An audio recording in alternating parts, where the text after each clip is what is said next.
Hello friends, मैं आशीष परीक्षा सागर YouTube channel में आप सभी बच्चों का स्वागत करते हैं। तो चलिए बच्चों, यूपी पुलिस री एग्ज़ाम को ध्यान में रखते हुए हिंदी स्पेशल बैच आपके लिए लाया गया है, जिसमें से आप पढ़ रहे थे इसके पहले विराम चिन्ह, जो कि संपूर्ण विराम चिन्ह समाप्त हो गया है।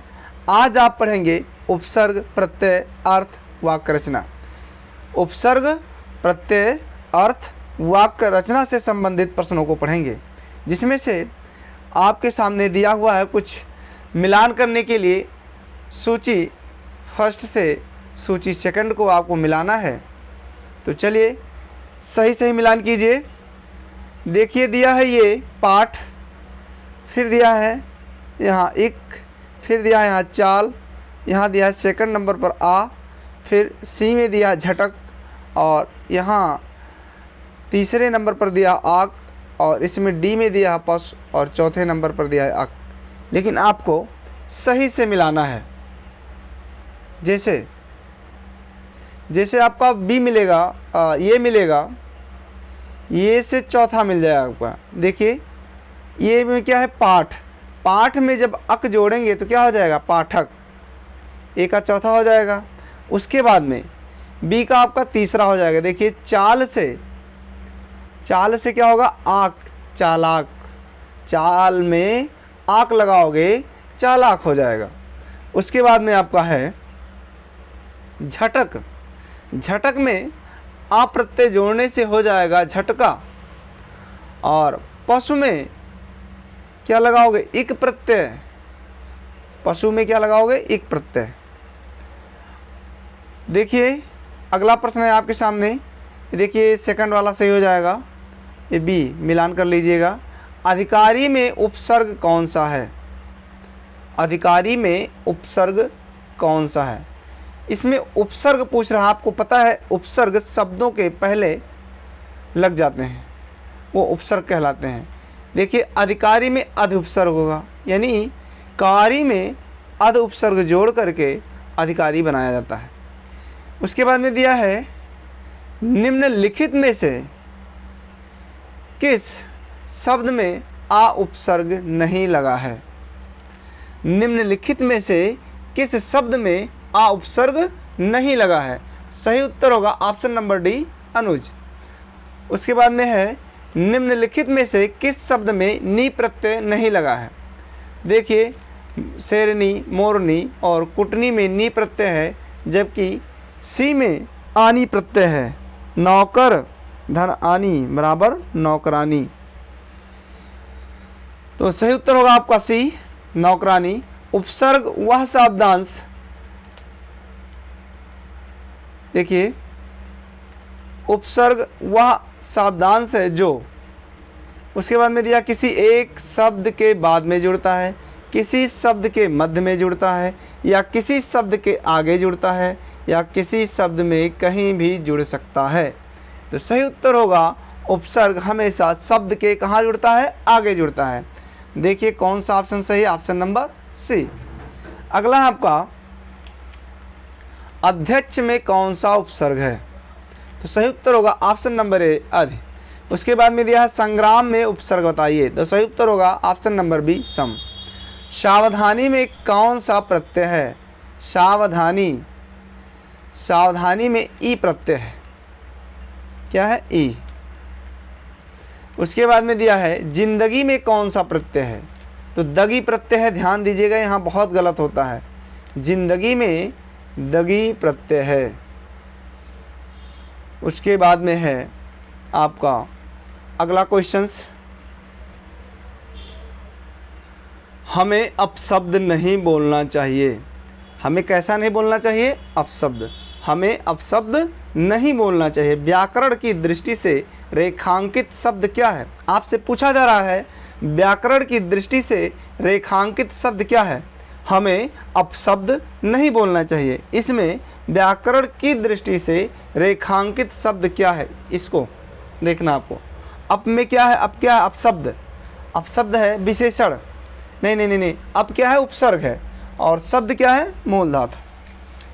तो थोड़ा आप अलग कर लीजिए। उपसर्ग और प्रत्यय को ढूंढना है तो आपको मूल शब्द को निकाल लेना चाहिए और जो बच रहा है उसका अर्थ भी निकलना चाहिए और उसका अर्थ सार्थक होना चाहिए, तभी आपका उपसर्ग और प्रत्यय क्लियर हो पाएगा। तो ऑप्शन नंबर सी उपसर्ग, इसमें शब्द में अप उपसर्ग है, अब शब्द बन रहा है। अगला है आगमन में उपसर्ग है, आगमन में उपसर्ग है। तो क्या देखिए, इसको अलग कीजिए, आधन गमन, यानी मूल शब्द से सही अर्थ निकलना चाहिए। तो आगमन यानी गमन मूल शब्द है और आ क्या है, उपसर्ग है। तो सही उत्तर होगा ऑप्शन नंबर ए। रसोइया में प्रत्यय है, इसमें प्रत्यय आपसे पूछा जा रहा है, ध्यान दीजिए।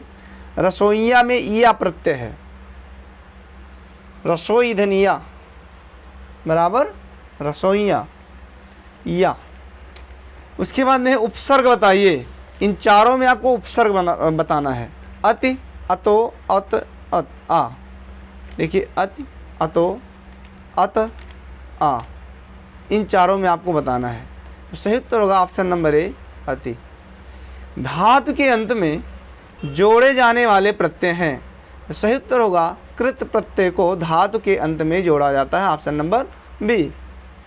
बा उपसर्ग किसमें है, यहाँ आपको बताना है बा उपसर्ग किसमें है। तो सही उत्तर होगा बदौलत। बा उपसर्ग बा निकाल दिए, दौलत क्या है, मूल शब्द है, और मूल शब्द आपका बचे तो उसमें सार्थक अर्थ निकलना चाहिए, तभी आपका मूल शब्द समझिए निकल रहा शब्द में से, नहीं तो आपका गलत हो जाएगा, इसको ध्यान दीजिएगा। दुकाल में कैसा उपसर्ग है, दुकाल में क्या है, हिंदी उपसर्ग है। निम्न शब्द में प्रयुक्त के लिए, निम्न शब्द में प्रयुक्त के लिए सही विकल्प चुनिए, यानी मच्छरदानी। मच्छरदानी में क्या है, दानी, दानी आपका प्रत्यय है, क्या है, प्रत्यय। देखिए दानी अलग कर दीजिए और मच्छर अलग कर दीजिए, दोनों का अर्थ निकलता है। और मूल शब्द हो चाहे आपका उपसर्ग पूछा जा रहा हो, दोनों का अर्थ निकलना चाहिए, तभी आप क्या कर रहे हैं, सही से आप उपसर्ग पढ़ रहे हैं या प्रत्यय। निम्न शब्द में प्रयुक्त सही उपसर्ग का चयन कीजिए। देखिए उत्कर्ण, इसमें क्या है, उत क्या है, उपसर्ग है, ऑप्शन नंबर ए।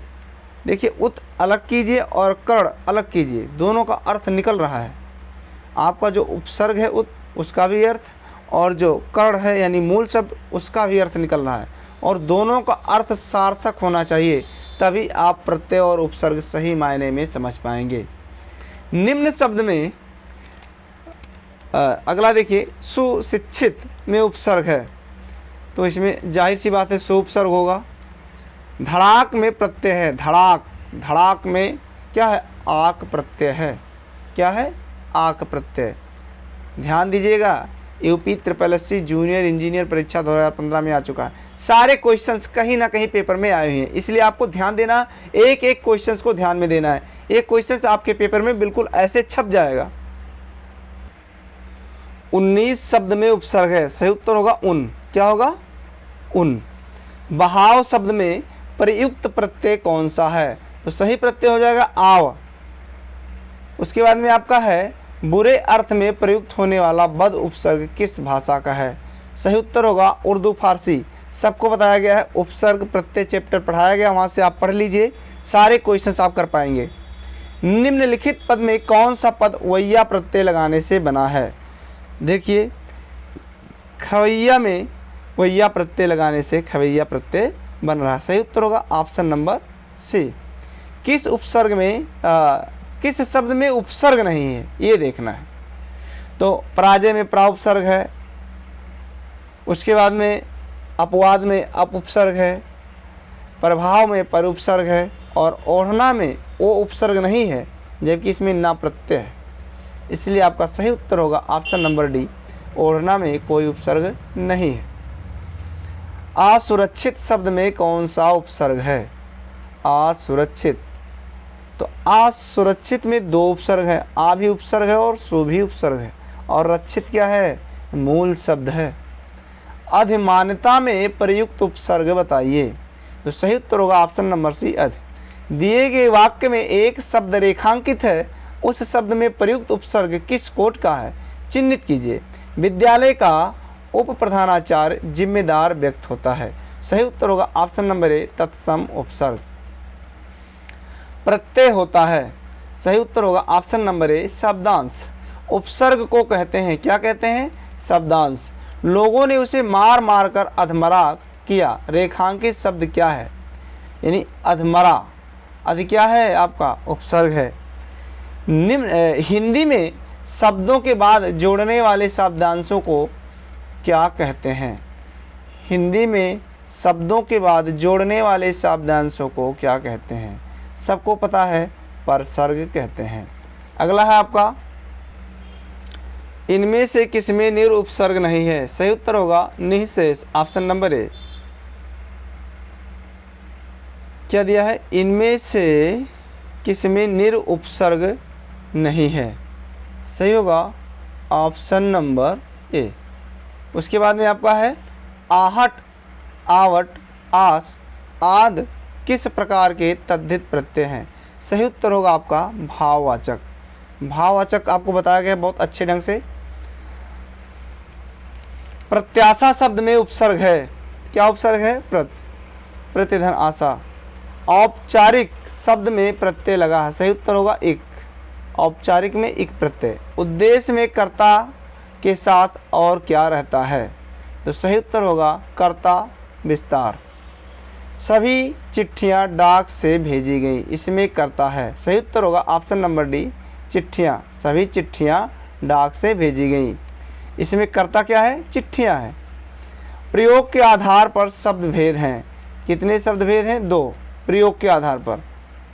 उसके बाद में आपका है निम्नलिखित में से मिश्र वाक्य कौन सा है? इसमें देखिए मिश्र वाक्य, देखिए एक की लगा है ना, यही से आप पकड़िए, यहाँ मिश्र वाक्य है। किंतु की ये सब बताया गया ट्रिक आपको जब आपको ये चैप्टर पढ़ाया जा रहा था वाक्य से संबंधित। बच्चे खेल रहे हैं, अर्थ के आधार पर वाक्य का प्रकार बताइए। सही उत्तर होगा ऑप्शन नंबर बी विधान वाक्य। जिस वाक्य में इसलिए और क्योंकि, लेकिन, परंतु आदि समुच्चय बोधक शब्द जुड़ते हैं उस वाक्य को क्या कहते हैं? सही उत्तर होगा मिश्र वाक्य। अभी इसके ऊपर आपने क्वेश्चंस पढ़ा है। इसलिए, क्योंकि, लेकिन, परंतु, की आदि समुच्चय बोधक शब्द आए तो समझिए वो क्या है? संयुक्त वाक्य है। क्या है? संयुक्त। सही आंसर होगा आपका ऑप्शन नंबर ए संयुक्त वाक्य। निम्न में कौन सा वाक्य मिश्र वाक्य है? इसमें देखिए सवेरा, जब सवेरा हुआ तब हम लोग बाहर गए, यहाँ क्या है? मिश्र वाक्य है आपका। उसके बाद में अगला प्रश्न है आपका, इसको देख लीजिए ध्यान से। निम्न में कौन सा वाक्य मिश्र वाक्य है? तो यहाँ दिया है विद्वान सब जगह पूजा जाता है। अच्छा लड़का माता पिता की आज्ञा मानता है। वह पुस्तक राम की थी। जब सवेरा हुआ तब हम लोग बाहर गए। सही उत्तर होगा ऑप्शन नंबर डी जब सवेरा हुआ तब हम लोग बाहर गए। ये क्या है? मिश्र वाक्य है। उसके बाद में अगला है आपका एक ही विधेय हो जिसमें, वो क्या है? सबको पता है सरल वाक्य होता है जिसमें एक विधेय होता है। मिश्र वाक्य है, अभी आपको बताया गया। उसके पास जाओ, नहीं, उसके पास जो कुछ था वह खो गया। ये क्या है? मिश्र वाक्य है। मुझे बताओ कि तुम्हारा जन्म कब और कहाँ हुआ था। वाक्य का भेद बताइए। सही उत्तर होगा ऑप्शन नंबर डी मिश्र वाक्य। यहाँ की लगा है तो या था भी, यानी क्या बताया गया आपको? एक चीज़ ये बताया गया, ध्यान में रखिएगा। निपात से सब लोग पता कर लेते हैं क्या है? मिश्र वाक्य। बल लग जाता है बीच में, फिर वहाँ से दूसरा वाक्य स्टार्ट हो जाता है। एक वाक्य समाप्त होने के बाद दूसरा, वही क्या है? मिश्र वाक्य। मुझे बताओ कि तुम्हारा जन्म कब और कहाँ हुआ था। वाक्य का भेद बताइए। ये भी क्या है आपका? मिश्र वाक्य है। तुम कहाँ जा रहे हो? तुम कहाँ जा रहे हो? कहाँ मतलब क्या? प्रश्न किया जा रहा है, तो यहाँ क्या होगा? प्रश्नवाचक वाक्य हो जाएगा आपका ऑप्शन नंबर बी। जिस वाक्य में साधारण और मिश्र वाक्य का मेल संयोजक अव्यय द्वारा होता है उसे कहते हैं, उसे क्या कहेंगे? संयुक्त वाक्य कहेंगे। स्त्रीलिंग शब्द अलग कीजिए। तो क्या है? स्त्रीलिंग शब्द अलग करेंगे तो इसमें क्या होगा आपका? हरकत। जबकि हुलास, हमला, हवाला क्या है? पुल्लिंग। वह दंड से बचना चाहता था इसलिए भाग गया। यह एक संयुक्त वाक्य है, इसका सरल रूप होगा, संयुक्त होगा, दंड से बचने के लिए वह भाग गया, ये सरल रूप हो गया। और ये क्या था आपका संयुक्त वाक्य।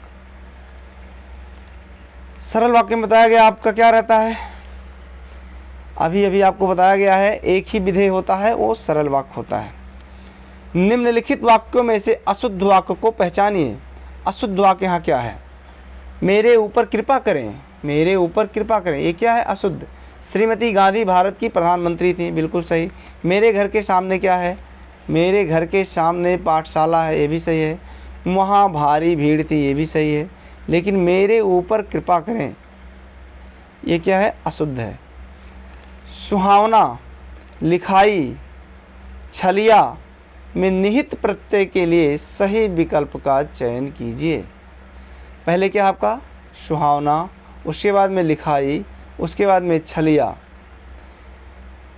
तो लास्ट में ईया प्रत्यय होना चाहिए। देखिए दो तो गया आपका, इसमें और इसमें ईया प्रत्यय है नहीं। अब इसको देखिए, पहले क्या सुहावना, सुहावना में आवना प्रत्यय है, ध्यान दीजिए, वना का कोई अर्थ नहीं निकलता है। जब वना का कोई अर्थ नहीं निकलता है तो वना प्रत्यय तो बन नहीं पाएगा, इसलिए वैसे गया। और सुहावना में आवना क्या है प्रत्यय है, लिखाई में आई क्या है प्रत्यय है, और छलिया में ईया क्या है प्रत्यय है। तो सही उत्तर होगा ऑप्शन नंबर डी, आवना, आई और ईया। ये देखिए बहुत पूछता है, अलमारी, अलमारी कौन सी भाषा का शब्द है, बहुत पूछता है, क्या है ये पुर्तगाली। बस बच्चों आज इतना ही, कल फिर हम मिलेंगे नए प्रश्नों के साथ, तब तक के लिए जय हिंद।